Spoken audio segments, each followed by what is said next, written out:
Good afternoon. Welcome to the meeting of the Education Skills and Culture Scrutiny Committee of the 19th of November. Just to make everyone aware, today's meeting will be recorded and recording has started. Can I also welcome any members of the public and press to today's meeting? I'd ask you kindly to observe the meeting only and not to speak or participate. Can I please remind everybody present to switch off their phones, switch them to silent for the duration of the meeting? And in addition, can I refer you to the protocols that have been circulated previously for the meetings and just remind you that they include your microphone should be switched to mute unless you're speaking. Should you wish to ask a question or make a comment, could you please indicate by raising your electronic hand? If that's not possible, you can put something in the chat function. Other than that, the chat function should only be used for raising technical issues. There's a mic unmuted somewhere. If someone could check on that, because I'm getting a little bit of feedback here. And will be, when you're asking a question, could you please identify yourself and if it's relevant, give the page number that you're referring to and what we're doing in terms of on the item on the agenda we're dealing with. I apologise if there's the whining of the dog in the background. First off, we're going to do a roll call. I'm Councillor Sonia Reynolds. I'm chairing the meeting and I'll call on Charlotte now, our Democratic Services Officer, to take the roll call. Yes, Chair. So I've got you down as present. Councillor Mason? Yes, present, Charlotte. Councillor Crowley? Present, Charlotte. Councillor Sian Harris? Councillor Jane Jones? Present, Chair. Councillor Dennis Keogh? Present. Councillor Sandra Miller? Present. Councillor Del Morgan? Present, all present. Councillor Rebecca Phillips? Present, all present. We've had apologies from Mark Prothero. Councillor Suzanne Renkes? Councillor Anthony Richards? Present, all present. Councillor Dave Whitelock? Present, thank you, Charlotte. Councillor Rob Wood? Present. Councillor Joe Hale? Present, Charlotte. And then co-opted members, Marie Cardick?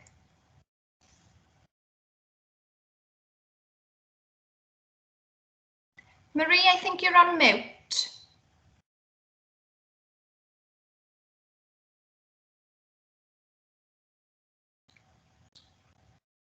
Chair, I can see that she's in the meeting, so I'll mark her as present, but I think she's just on mute at the moment. Roberto De Benedictis. We've had apologies from Adam Moore. Linda Newman. And then cabinet members, Councillor Alan Lockyer. Present, Charlotte. Councillor Peter Rees. Present, Charlotte. There's Aled Evans. Present. Chris Millis. Present. Andrew Thomas. Present. Hayley Levy. Present. John Burge. Yes, yeah. Dennis. Present. Mike Daly. Present. Have I missed anyone at all? No, then Chair, that's everyone. Thank you, Charlotte. In that case, we move straight on to declarations of interest. Are there any on the items on the agenda? If there are none, I apologise to Democratic Services. I didn't mention it earlier, but I have to declare an interest as a trustee of Canolvan Mardy, which is mentioned as the Lots of Tots childcare facility under agenda item 4. Right. In that case, we move forward and we're looking at a long list of minutes that you've had within your papers.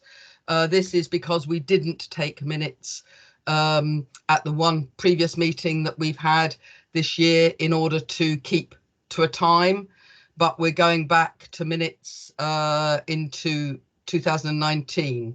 So first off, we're looking at the 24th of October 2019. Is it accurate? Can I have a proposer for that? I move that, Chair. And a I'll seconder? second it, Chair. Thank you. And then December 2019. A proposer for that? Move that, Chair. Seconder? Second it, Chair. Right. And January the 16th, 2020. Any issues with that? If not, can I have a proposer? I move that, Chair. A seconder?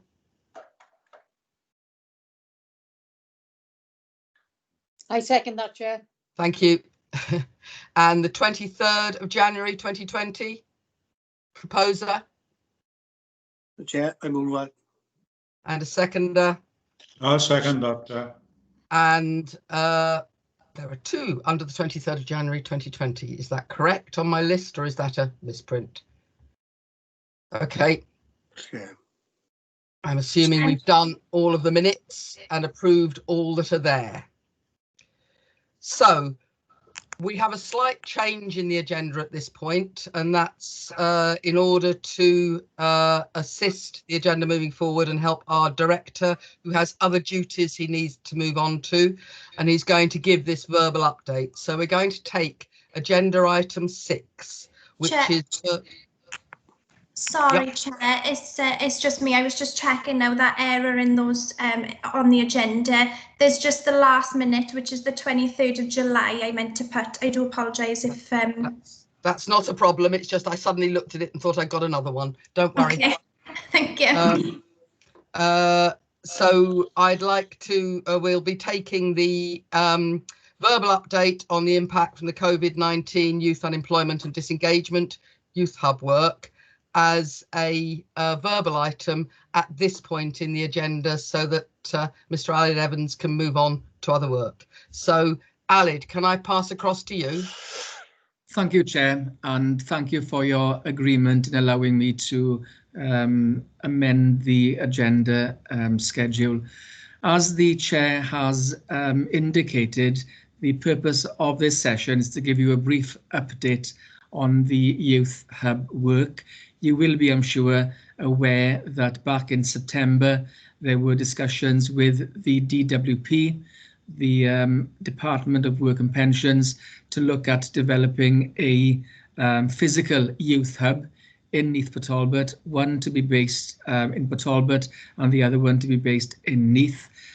Because of the COVID circumstances and because of the advice that DWP has taken, it was decided not to proceed with a physical facility. However, the virtual provision of the Youth Hub is being developed, and hopefully that will transpire into a physical facility at some point soon. If I can give you an overview of where we are currently, and then I'm more than happy to take any questions. In the first instance, we have across the local authority 2,500 young people who are universal credit claimants. Of that number, 1,100 are actively seeking work. The others may be part-time work, or there may be circumstances which doesn't allow them to be actively seeking work. Now, that 1,100 has been positively impacted on as well by the extension of the furlough agreement by the UK Parliament as well. So where we are at the moment is that we are developing, or the DWP is developing, a 13-week youth journey that will be supported by CamNESA and by Communities for Work, which are run within the Education Directorate. And the purpose of the youth journey is to allow youngsters to have work experience, to have mock interview experience, to have support around CV writing, and to have support for job application writing and so forth, to make sure that they are supported in that nature, but also supported in terms of seeking out work opportunities that are in line with their aspirations. So sector-based sessions will be built into that 13-week journey that I mentioned. Now, one of the issues that we have seen is that we have experienced some apathy from young people. So what we are also doing is to work with the DWP. We are going to look at engagement through a series of motivational speakers, and they may be youngsters who've gone through this experience themselves and who are then able to talk to their peers from their own personal journeys as regards accessing employment and so forth. The other aspects that we are looking at is to map out across the local authority, and there was a meeting yesterday, and hence the verbal nature of this report. There was a meeting yesterday of the Children and Young People's Leadership Group, which is a multi-agency group. I chair that, but it's made up of partners from the college, from health, from the police, from the fire service, from social services, and a range of other services. So what we are doing now as an action is to map out two key areas. The first area is support that we can provide as regards the employability aspect. So support for mock interviews, support for work experience, and so on. And I think that's a key element. And the second element then is support for the emotional health and well-being of of young people, and make sure that our youth service is engaged with this, as is CVS, and any volunteering opportunities that we can identify. So that mapping exercise will happen between now and Christmas. And we should be, by the turn of the year, in a very clear position where we have a joined up understanding of what opportunities there are. You know, we had a very positive input from Titarian, for instance, who have identified a range of opportunities around work experience. So, you know, that work needs to happen, as I said, between now and Christmas.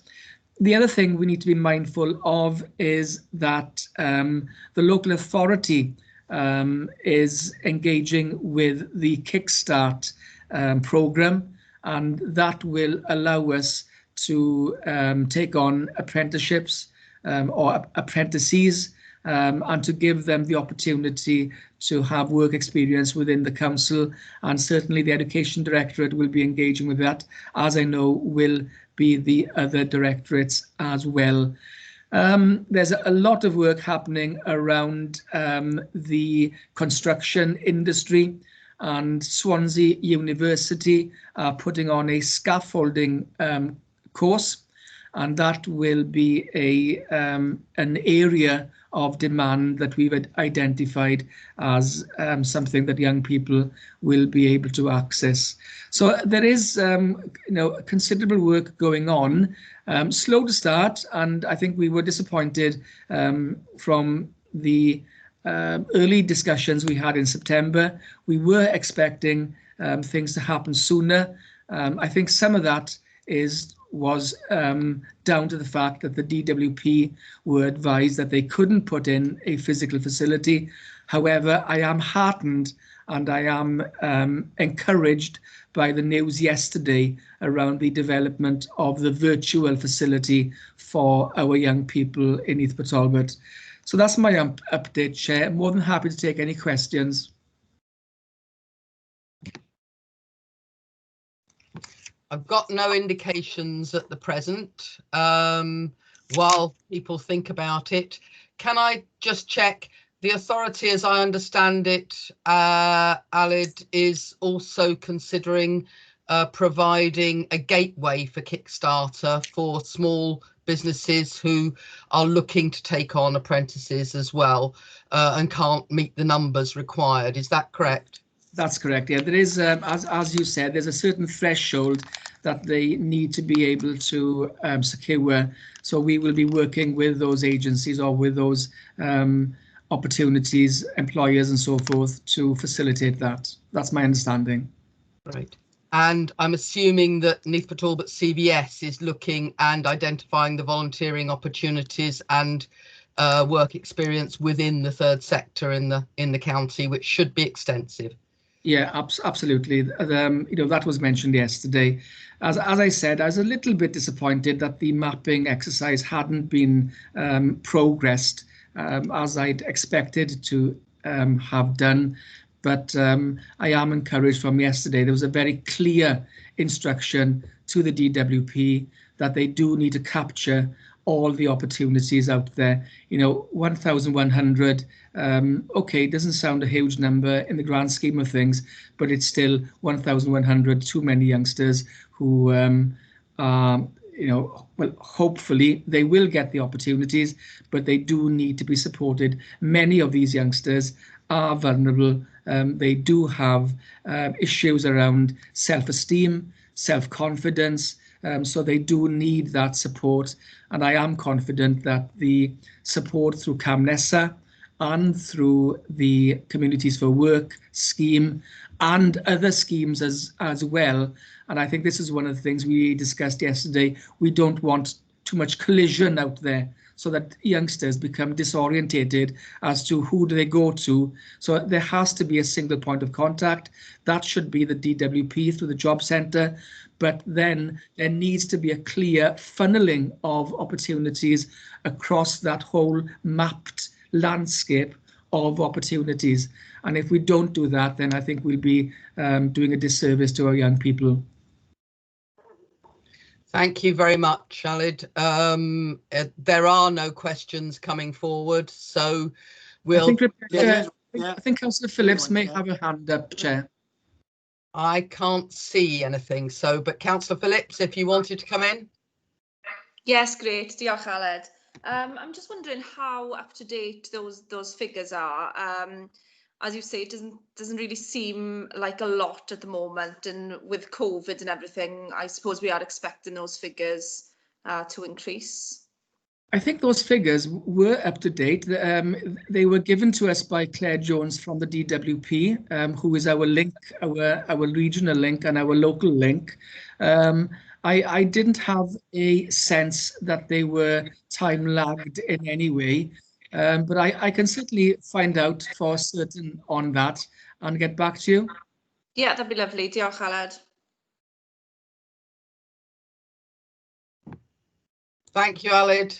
I'm assuming there are no other indications. I'm not seeing any, so in which case we'll let you get on with your day's work and proceed with the agenda. Thank you. Thank you, Diolch. Mr. Evans. Bye-bye. Okay, we're therefore moving on to agenda item 3, which is the blended learning key stage 4 examinations for 2020-2021. This year's gone too quickly, I can't even say it. The update will be provided by Andrew Thomas, and this item is for noting, colleagues. No, Chair, it's Chris Millis. Okay, fine. Apologies, that's the my wrong way. Don't worry. Okay, Chris, My apologies. That's not what my notes say, so thank you. Welcome, Chris, to provide us with that update. Thank you. Thank you, Chair.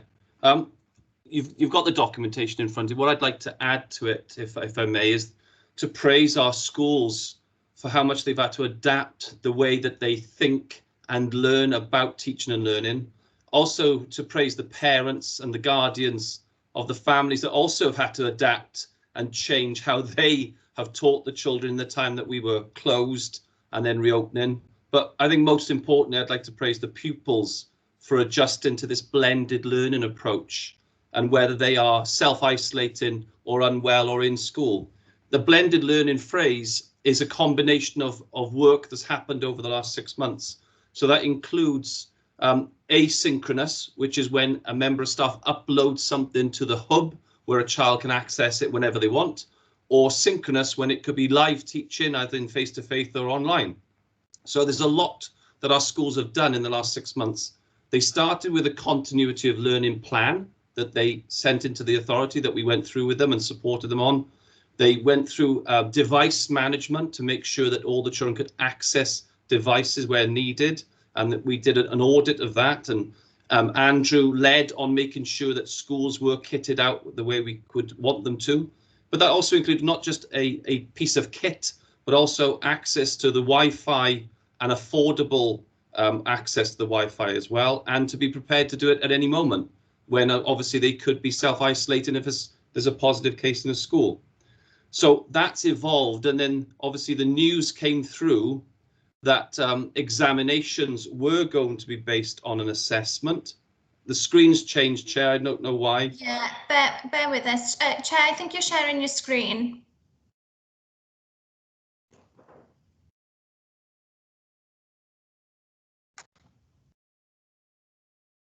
I'll keep going, Chair, because I think everyone can still hear me. So we are still waiting on the actual details of how the examinations in 2021 will look. But as far as I'm aware, they're likely to be a window of opportunity where young people will take a form of assessment, and that will be linked into where the teachers have made a form of assessment, and then those assessments will be pulled in together to a grade for that child. And the good thing about that is that it's a combination at the moment of what could happen. So we're still waiting for the detail around it because it hasn't come forth as the detail of what's going to happen. WJC are still working alongside Welsh Government, so there could be this window of opportunity sometime in sort of April, May, June, where our year 11s, 12s or 13s would take a form of assessment, and that would be combined with a central assessment grade of a school. Now, we know what happened last year, and I don't want to go back in time on that and how everything changed to the schools were trusted, to want of a better word, to actually come up with the grade of the child that they've known for a considerable amount of time, at least 5 or even 7 years. So the report's there, Chair. I'm happy to take any questions on it.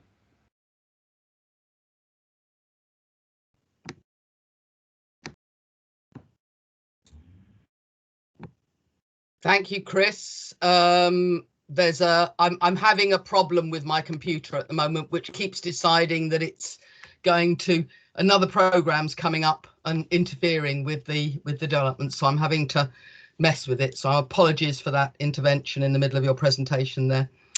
I've got a question indicated from Andrew Thomas. Chair, it's not a question. Oh, right, sorry, Andrew. Yeah. No, it's fine. It's probably me confusing Charlotte, who in turn has confused you. I did speak to Charlotte because I wanted to give a verbal update to members in support of Chris's report. It's about the blended learning and the IT grant that the council has had from Welsh Government, which of course supports blended learning. So when the pupils were at home during lockdown and are likely to be at home forward because of self-isolation, I think just members need to know where we are in terms of the hub grant. So if I may have 5 minutes, and then we can all take questions then, if I may. Thank you. The hub grant it's a partnership with Welsh Government and local authorities. It was, to be fair, it was initiated before COVID-19, but of course the timing of it has been quite advantageous for us and our schools. The whole point of the hub grant is to make sure that all schools are provisioned in terms of infrastructure and devices to a level where, and I quote, no child is disadvantaged based on their geographical location. So that means in terms of their connectivity and their equipment. Early doors, we sat down with schools and agreed a ratio for what schools would need in terms of the hub grant. And in foundation phase, it was 1 device for every 3 children, Key Stage 2, 1 to 2, Key Stage 3, 2.5, Key Stage 3 and 4, sorry, 4 and 5, it would be 2.5. So 2.5 devices to each child. And every teacher would have a device, no surprise there. When COVID came along, that changed because of the requirement for pupils to be educated at home in the blended learning way that Chris spoke about earlier, and obviously self-isolation changes things as well. Not so much for the primary sector, but it was felt that in the secondary sector, as children approached the end of their statutory learning in Key Stage 4 and in Key Stage 5, which obviously is a very important phase of pupils' learning, it was important that pupils had access to one-to-one device. So we prioritised the grant spend on secondary age pupils. That doesn't mean primary will lose out. It's a timing issue. All primary schools will have the devices that they required and requested. It just won't be until next year. Just in terms of the cash available, in 1920 we had £2.1 million. We spent 1.4 of that on improving and refreshing our infrastructure so all schools are capable of this distance learning. And obviously learning within the school environment, and £700,000 was spent on devices for our young people last year. In the current financial year, £1.2 million is being spent on devices to satisfy the ratios that I just spoke about. And next year there's a modest grant available, which will just, if you like, finish that device allocation programme. There is one sticking point with this at the moment. Every secondary sector, all schools are facing the same issue in terms of blended learning and remote learning. Every local authority has had this grant, it's not just Neath but Talbot, and every local authority is trying to order these devices. And of course, these devices, through the procurement framework that Caerphilly have set up, are being ordered from the same place. So there's a supply issue. And we are still waiting on an order which we put in at the end of July, and we still haven't taken delivery of it. And there is some suggestion that delivery won't come until next March. Now that's not a Neath but Talbot issue, that's an all Wales issue. So there is a supply issue, which is ironic because very often the issues we have is one of funding, and in this case the fund isn't in place. We just can't get hold of the equipment, and there's nothing anybody can do about that. The equipment does not exist. We've got a worldwide demand for the same sort of equipment in schools. But I just thought I'd tell members that because obviously the device and the infrastructure supports the blended learning that Chris has just spoken about. It is exciting to think that all our secondary age pupils will have a one-to-one device allocation so they can continue their learning, whether they're in the school environment or not. It's not the be-all and end-all, but it certainly will help our pupils if their learning is interrupted because of either lockdown or self-isolation. So I'll finish there, Chair. Thank you. Thank you very much, Andrew. And I know I've got some questions listed, so I'm going to start with those. Councillor Del Morgan. Thank you, Chair. First of all, can I echo what Chris Miller said earlier and thank those people that have been involved in developing these matters in a rather short time frame. Blended learning, to me, is a very, very important thing to be done correctly and done well. Blended learning was being developed anyway, wasn't it? At a certain pace. But thanks to COVID-19, it's become a really critical and hot topic. As the report says, blended learning includes in-class teaching, online teaching, whether it's asynchronous material or real time, and perhaps more and more it ought to include a mixed or a hybrid learning situation where you have some pupils in class, others remote. I think we probably will forevermore need to plan more than one scenario, or blend. especially as a result of sudden isolation incidents or staff absences and so on. So what I'm saying is there should always be good and proper planning for the development of blended learning, and we haven't had much time, have we? So all this now will become, blended learning, I think, to me, it becomes the new classroom, the new pedagogy, and it is for schools as it has been coming, in colleges and universities. So we're looking for good practice, and I note in this report, Chair, there's a link, and I can say that I've read the the link site at the Duravelin report is very interesting, and it shows a lot of hard work and planning and thought gone into how they're approaching the the challenge there. The one phrase that took me, and I like to quote it if I may, is in their report, is that quality of teaching is more important than how the lessons are delivered. I think that's the lesson that we all have to remember all the time. But the point I want to make really is that good practice in this this evolution of blended learning techniques, if you like, generally this needs to be shared across schools as quickly as it can be. It needs to be cascaded, and that's both within Neath, Talbot County Borough, Chair, and across the whole of Wales. I'm sure it'll be cascaded across the world, and we can learn from everywhere. But can I just ask then, please, can we have regular updates in relation to this topic? Because it's not only very interesting for me, but it's very, very important. So thanks for that, Chair. Diolch yn fawr. Do we want one of the two of you to respond to that? You're muted. Yes, Chair, of course we could do a regular update, and it is a changing picture. If it wasn't for COVID, we wouldn't have accelerated this type of learning as we have at this pace. But I do think after we learn to live with this and move forward, it will change the way that we may actually do homework. It'll change the way that we revise for exams. It'll change the way that perhaps teaching is done when you're not actually in school, but maybe on a trip or something like that. So it's certainly an accelerated way, and it should be built into the new curriculum for Wales by 2022 anyway.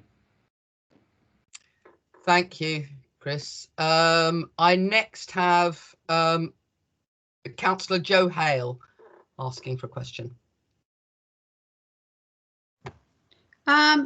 Yes, I just wanted to ask how you feel it's going with the college in particular. I know my daughter's there at the moment, and I'm finding it quite difficult to juggle. Sometimes they're online, sometimes they're in the college.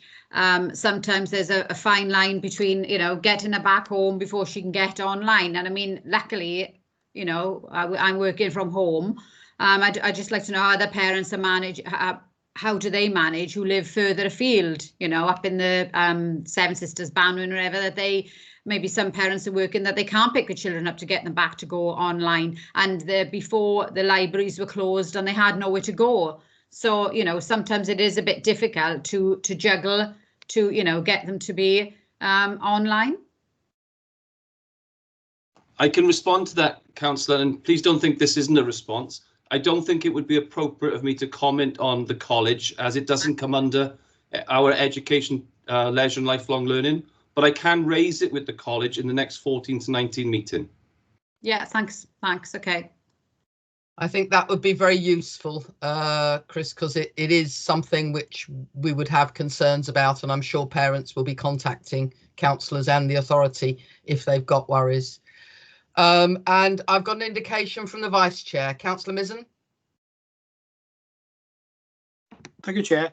Yeah, it's just a question, not a statement or whatever, but Chris can answer it perhaps. So it's on the question of exams, it is, and non-exams. I know it's only been over a week since the notification from Kirsty Williams. I just wondering, have we had any feedback at all from teachers or head teachers? Because I know you mentioned it earlier, there might be a window of opportunity to perhaps have a couple of assessments and some sort of exam, because I know some teachers have said to me they were disappointed, but it means more hard work for them, obviously they're disappointed. So I just wonder if you've had any feedback at all. We have done, yes. it's an ongoing movement at the moment, because there's ongoing debate on a daily basis between what will it look like. The majority of our teachers are grateful of being trusted by being able to make a positive and professional judgment of the children in their care, but being mindful as well that certain children will miss a significant amount of school between now and any assessment regardless. So that's got to be taken into consideration as well. I speak from experience. My son is isolating for the 3rd time from Swansea School because of COVID. He's missed 4.5 weeks of school since September. So for him to take assessments in April, I'll be mindful of what support he's had between now and then. So it's an ongoing discussion at all levels, councillor, at ADU level, at teacher level. But I do think that it's a step in the right direction for the children to have a continual assessment grade rather than a one-off exam, considering what they've been through since March. Yeah, I agree with you. And just to go back, if I could, Sonia. I think in the last governor's meeting, I think the head said, if you miss 17 days of school, I think you're dropping 1 grade. Well, some children miss 6 weeks already. It's a tough situation. Thank you all, and I think on behalf of all of us, I can say that we're extremely impressed by Chair, I've got my hand up. Okay, I'll come back to you by the level of hard work that's been put in by all staff, both in the authority and in the schools, to move this forward at the speed that it's moved forward, because I'm aware of the amount of time that work's taken on blended learning up until this point. Okay, sorry, Councillor Whitlock. Yeah, just a quick question. Is there any reports or anything about hotspots where IT access is poor, internet or broadband, especially in the valleys? I was thinking of, are the schools reporting any issues? Andrew, I think is going to come in on this one. Yeah, so I'm just unmuted. None of our schools have got a problem with connectivity. In fact, even before the hub grant I spoke about, Councillor Whitlock, we provisioned our schools. There were weaker spots within schools, as I'm sure, because some of the provision that went into our schools is quite old, and that's one of the things that we changed with the grant, so that all our schools are fully connected wherever you go in the schools. I think more of an issue is when some pupils are at home, they didn't have access to either devices or Wi-Fi, which lots of people take for granted these days, but we can't take that for granted. So what we did, and to be fair, Welsh Government provided funding as well for this. We re-provisioned old IT equipment within the school to make sure that, well, basically we turned old laptops into a Chromebook. I want to say we, it's the Royal We, the digital team. Dave Giles, Karen Jones's team actually did the work. So they turned old laptops into Chromebooks, and schools gave those to the children who didn't have devices.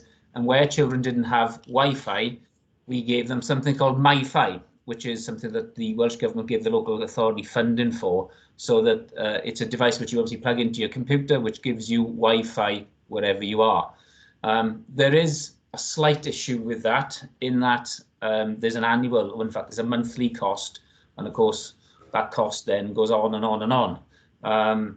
And so we're dealing with that at the moment. So there was a problem when pupils were at home in lockdown and self-isolation in terms of devices and connectivity. At the moment, both of those things have been solved through the hub grant that I spoke about earlier and these MiFi devices.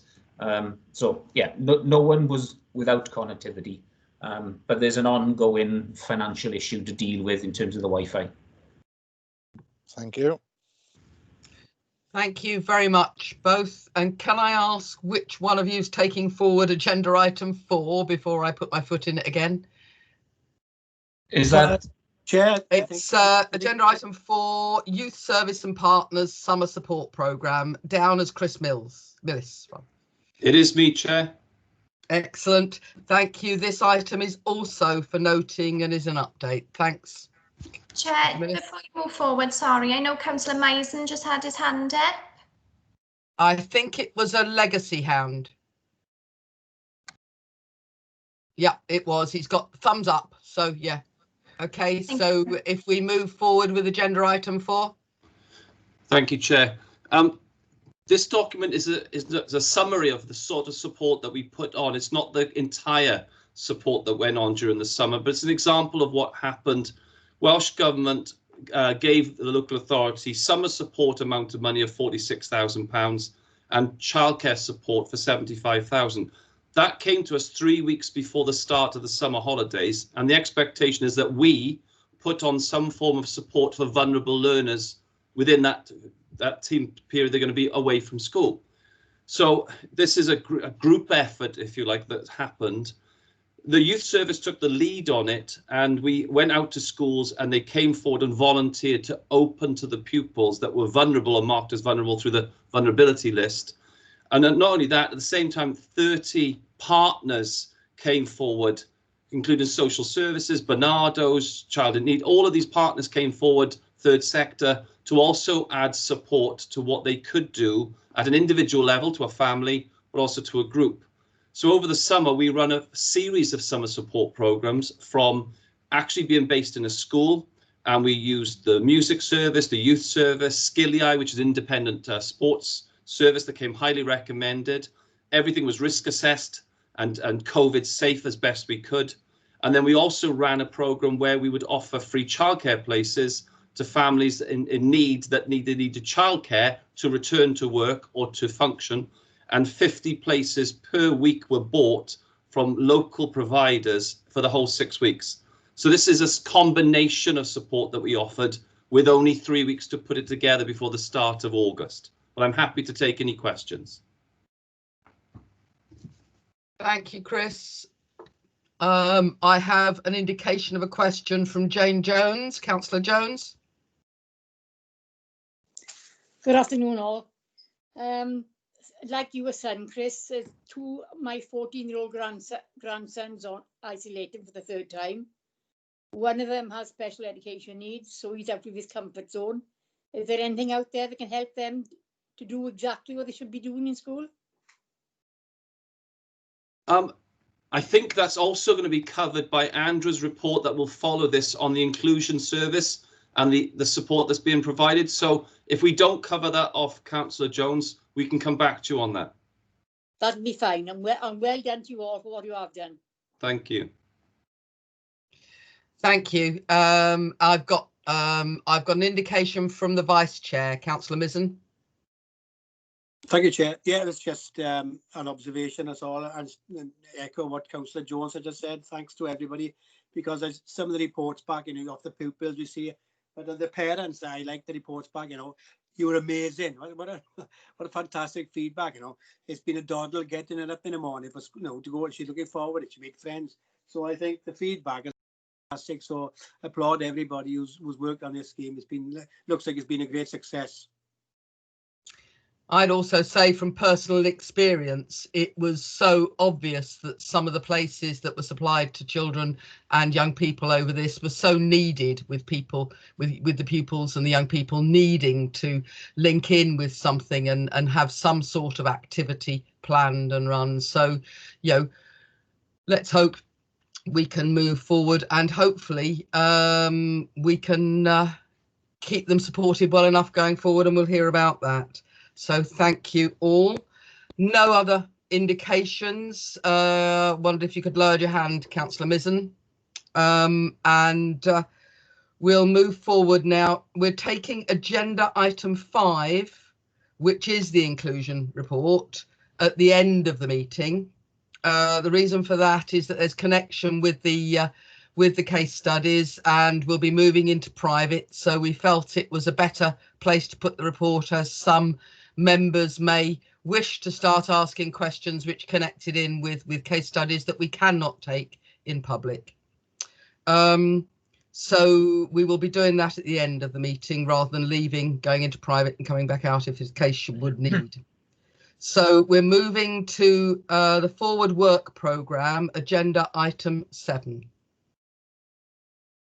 And can I ask you if you have any points you wish to make on that? The forward work programme is populated, as far as was decided in meetings that this committee had previously, and now we're we're looking at planning it as is needed. We'll remember that we don't have a cabinet board after this meeting, that all decisions are being taken by the main cabinet, and therefore we need to just look forward and keep an eye and roll our agenda forward as we need. We've got dates planned through until the end of the civic year in May. Okay, so in that case, we'll move on, and we have an urgent item that was given with notice, and that's on a different part of your iPad. So you may want to move in your iPad to the urgent item, which is the Cabinet Forward Look. This will continue to be a standing item on agendas for all committees, but this committee included going forward, because we do not have cabinet boards at the end of each scrutiny committee, and we're operating slightly differently as we're doing it electronically. So we need to keep an eye on the cabinet programme, and we're aware that members of this committee, should there be items on that cabinet programme, of which I've flagged a small number going forward, items where we may wish to consider having papers at our meetings, or whether there may be joint education cabinet scrutiny meetings in the future on a major discussion. So, and we will not be holding subcommittees of the Leisure and Culture Committee. So all relevant to education, skills and leisure and culture will be coming to this committee. Okay. So if you identify anything on the Cabinet Forward Look, either in the past, and we can do post scrutiny, or on the future agenda, and indicate to Democratic Services and myself and the Vice Chair, we can look at getting that factored into the Forward Look. Okay. In that case, as I've got no indications, I'm looking to come back to agenda item 5, which is the Inclusion Service report on the overview of support for children and young people with additional learning needs. Mr. Thomas, I understand it's you this time, if I'm right. You're absolutely right, Chair. Thank you very much, and thank you for your tolerance in terms of the agenda. I really important to include the case studies in this update for members, because it gives a very human impact, or shows the human impact of the services we provide. And as elected members and who represent your communities, I thought that would be of interest to you.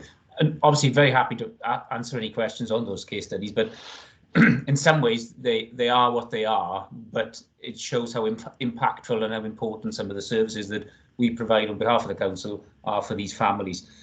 Just in terms of the report, the only thing I want to say before we take questions, and I've got John Burge and Hayley Lurvy and Liz Dennis at the meeting as well, is I think there's a little bit of a fallacy that when we went into lockdown, a lot of services would stop, and of course initially that is what happened, but many services for inclusion didn't stop for very long, and it was only to really gather our thoughts and understand how we continue to support the families and the children whilst they were in national lockdown. And I suppose there's no better example of that than the school-based counsellors. If you imagine the school-based counsellors back in March the 20th had a current workload, they had pupils who they were counselling. If we'd have stopped counselling those children immediately because of lockdown, that could have been absolutely catastrophic. So in that case, we had to find a different way to continue with that service, and I'm sure Hayley will expand on that.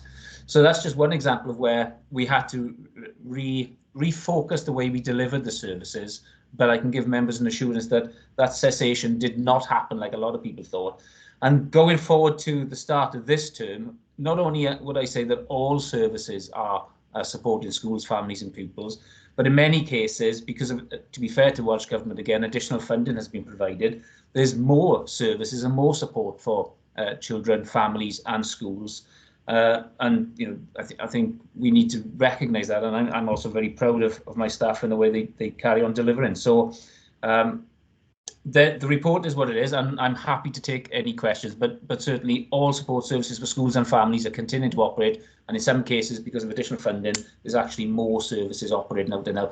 And again, another good example of is that it's school-based counselling service, because additional funding Welsh Government provided, we are now providing a service down to year 1 in the primary sector, which I think, in terms of early intervention work, is absolutely key. My only concern with it is it's funded by grant, and like all things funded by grant, when the money runs out, it's more difficult to deliver that service. But anyway, I'm sure that'll get picked up in the questions. Thank you, Chair. Have we questions on this item?